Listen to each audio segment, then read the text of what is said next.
परराज्यातील टोळीचा अट्टल चोरटा लालचंद सुवालाल जाट चौधरी यास अटक करण्यात इस्लामपूर गुन्हे प्रकटीकरण पथकास यश आले। अट्टल चोरट्याकडून 2 कार 3 दुचाकी असा एकूण 15,62,120 रुपयांचा मुद्देमाल हस्तगत करण्यात आलाय। टोळीतील दुसरा साथीदार बनवारी मोहनलाल मीना हा पसार झालाय।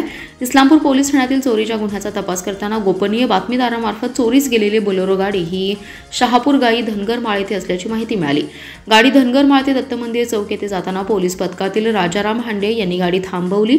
चालकाने त्याचे नाव लालचंद सुवालाल जाट चौधरी असं सांगितलं। गाडीबाबत विचारपूस करताना त्यांनी उडवाउडवीची उत्तरं दिली। पोलिसी खाक्या दाखवताच त्यांनी गाडी साथीदार बनवारी मोहनलाल मीना याच्यासोबत चोरी केल्याचं सांगितलं। कासेगाव येथून एक बोलेरो गाडी, शहापूर येथून एक इको गाडी चोरी केल्याची कबुली दिली। रांजणगाव MIDC शिक्रापूर कराड येथून साथीदार बनवारी मोहनलाल मीना याच्यासोबत दुचाकी आणि 4 चाकी गाडी चोरी केल्याचं सांगितलंय। कापूसखेड येथील बियर बार फोडून तेथून रक्कम चोरी केल्याची कबुली दिली आहे। चोरीच्या सर्व गाड्या शहापूर तालुका हातकणंगले येथून पोलिसांनी जप्त केल्या। परागंदा आरोपी बनवारी मोहनलाल मीना हा गुन्हेगारी प्रवृत्तीचा असून त्याच्यावर पुणे ग्रामीण, राजस्थान येथे ATM चोरी, घरफोडी, वाहन चोरीचे गंभीर गुन्हे दाखल आहेत। पोलीस याचा शोध घेत आहेत। शिक्षण सेवकांचा 3 वर्षाचा कालावधी रद्द करावा, त्यासाठी धोरणात्मक निर्णय घेण्यास अभ्यास समिती गठीत करावी। या समितीचा अहवाल येईपर्यंत शिक्षण सेवकांचे मानधन वाढवून किमान कालावधी कमी करावा अशी मागणी शिक्षण सेवक समन्वय समितीच्या वतीने करण्यात आली आहे। या विरोधात राज्यव्यापी लढा उभारण्याचा निर्णय घेण्यात आला।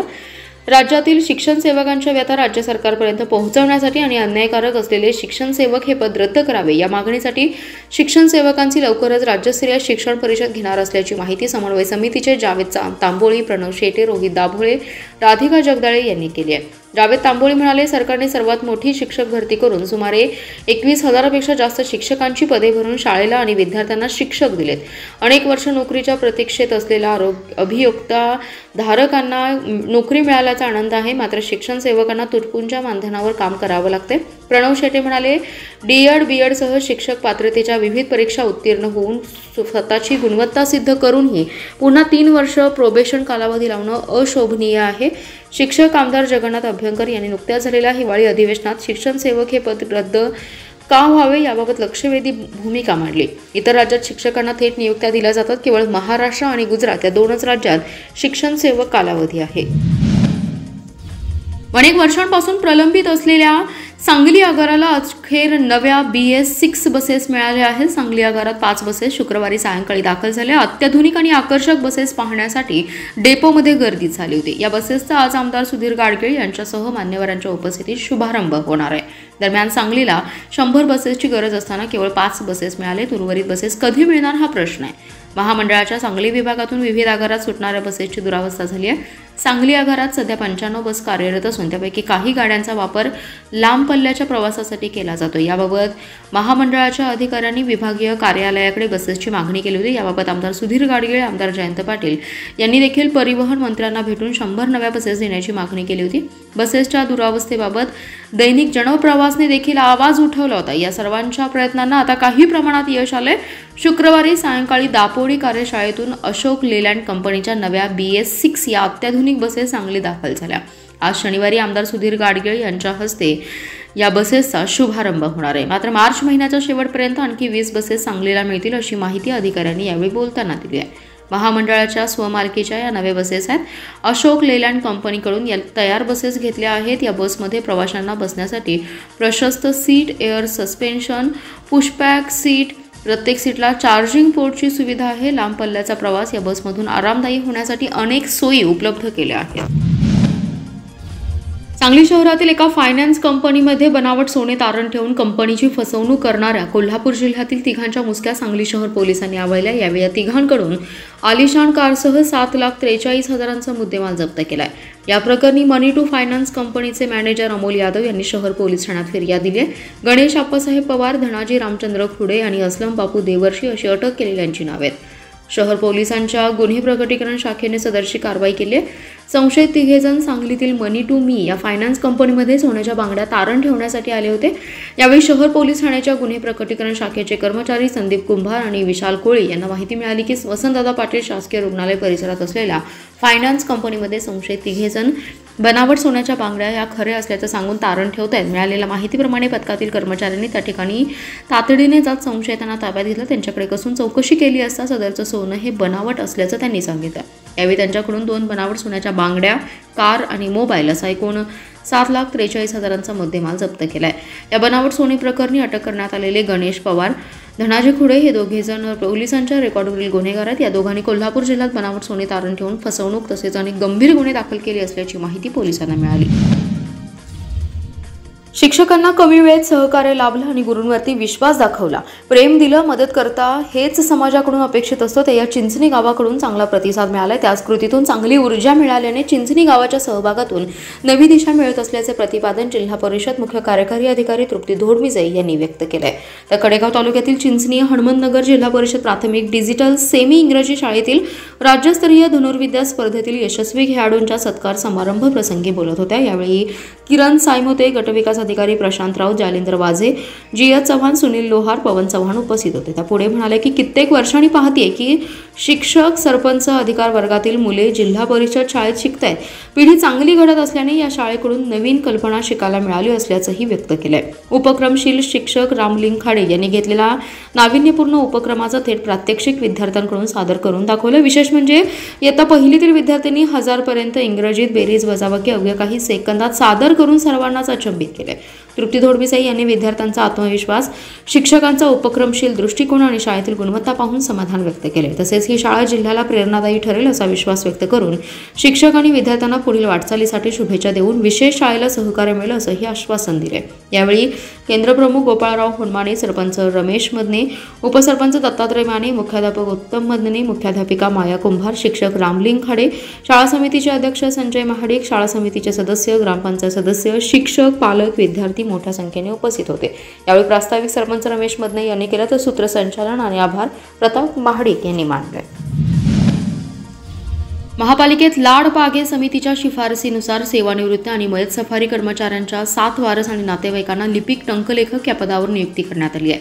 गेल्या अनेक वर्षांपासून रखडलेल्या नियुक्त्या आयुक्त शुभम गुप्ता यांनी दिल्या. उपायुक्त वैभव साबळे आणि सहाय्यक आयुक्त विनायक शिंदे यांनी प्रथमच सफाई कामगार यांच्या वारस आणि नातेवाईक यांच्या कनिष्ठ लिपिक पदासाठी नियुक्तीसाठी प्रस्ताव सादर करून शासन निर्णय अंमलबजावणीसाठी विशेष प्रयत्न केलेत.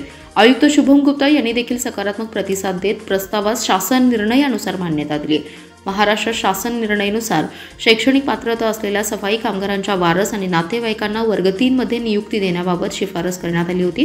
त्यानुसार आज सांगली मिरज कुपवाड महापालिका आस्थापनावर 7 सफाई कामगारांच्या वारस आणि नातेवाईकांना कनिष्ठ लिपिक म्हणून वर्ग 3 मध्ये नियुक्ती देण्यात येत आहे. यामध्ये टंकलेखक प्रज्वल माळगे, लिपिक टंकलेखक राहुल विवेकानंद कांबळे, उदय सुरेश कौलप, प्रशिक गौतम मोरे, रोहित दिलीप कांबळे, वैशाली नितीन पारछे, शुभम जनार्दन कांबळे यांना नियुक्तीपदे देण्यात आली आहेत. यावेळी उपायुक्त स्मृती पाटील, सहाय्यक आयुक्त विनायक शिंदे आदी जण उपस्थित होते. मिरजेतील रेल्वे स्टेशनजवळ असलेल्या रॉकेल लाईन परिसरात गांजा विक्रीसाठी आलेल्या 3 अल्पवयीन मुलांना पोलिसांनी ताब्यात घेतले. यावेळी तिघांकडून एकूण 67,510 रुपये किमतीचा 2 किलो 700 ग्राम वजनाचा गांजा जप्त केलाय. महात्मा गांधी पोलीस ठाण्याचे प्रभारी संदीप शिंदे यांच्या पथकाने सदरची कारवाई केली आहे. मिरज रेल्वे स्टेशन परिसरातील रॉकेल डेपो येथे 2 इसम गांजा विक्री करण्यासाठी येणार असल्याची माहिती मिळाली. पोलिसांनी छापा टाकून 3 अल्पवयीन मुलांना तिथून ताब्यात घेतले. त्यांच्याकडून 67,510 रुपयांचा 2 किलो 700 ग्राम गांजा जप्त केलाय. गांधी चौकी पोलिसात गुन्हा दाखल झालाय. रॉकेल डेपो येथे 2 इसम गांजा विक्री करण्यासाठी येणार असल्याची माहिती गांधी चौकी पोलिसांना मिळाली होती. पोलिसांनी सापळा रचून 2 इसम पांढऱ्या रंगाच्या कापडी पिशवी घेऊन थांबल्याचं दिसलं. पोलिसांनी या दोघांना ताब्यात घेतलं. त्यांच्यापासून चौकशी केली असता हे दोघे अल्पवयीन असल्याचं निदर्शनास आले.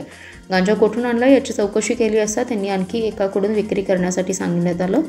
पोलिसांनी तिसऱ्या एका अल्पवयीन मुलास ताब्यात घेतलं असून तिघांविरोधात गांधी चौकी पोलिसात गुन्हा दाखल झालाय. दरम्यान महात्मा गांधी पोलिसांच्या पथकाने अंमली पदार्थ विक्री आणि तस्करी करणाऱ्यांवर कारवाईचा धडाका लावल्याने नागरिकांमधून कौतुक होतंय. तासगाव येथे एका एटीएम सेंटरमध्ये वृद्धाला हातचलाखी करून एटीएमची अदलाबदल करून लुबाडणाऱ्या रेकॉर्डवरील गुन्हेगाराच्या मुसक्या आवळण्यात पोलिसांना यश आलंय. या संशयिताकडून वडूज आणि तासगाव येथील 2 गुन्हे उघडकीस आले असून त्याच्याकडून 75,000चा मुद्देमाल जप्त करण्यात आलाय. अमोल भगवान शेंडे असं अटक केलेल्या सराईताचं नाव आहे. स्थानिक गुन्हे अन्वेषण विभागाच्या पथकाने यशवंतनगर येथे सदरची कारवाई केली आहे.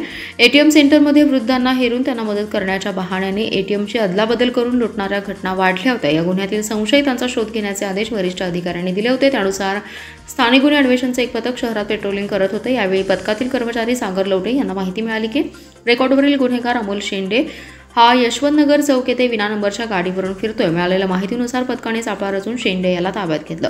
त्याची तपासणी केली असता त्याच्याजवळ पैसे मिळाले. पैशांबाबत चौकशी केली असता त्याने सदरची रक्कम ही काही दिवसांपूर्वी तासगाव येथे वृद्धाला बोलण्यात गुंग करून ATM कार्ड बदलून त्यातून पैसे काढल्याचं सांगितलं. तसेच तिसरा जिल्ह्यातील मायनी येथील ATM सेंटरमध्ये अशाच प्रकारे वृद्धाला लुटल्याचं सांगितलं. यावेळी त्याला अटक करून 75,000चा मुद्देमाल जप्त केलाय. श्री संत सयाजी बागडे बाबा यांनी 1944 रोजी चिकलगी भुयार मठ येथे तुकाराम बीज आणि वैकुंठ गमन सोहळा सुरू केला. ज्यांना देहूला जाता येत नाही त्या भक्तांसाठी बागडे बाबांनी हा सोहळा सुरू केला.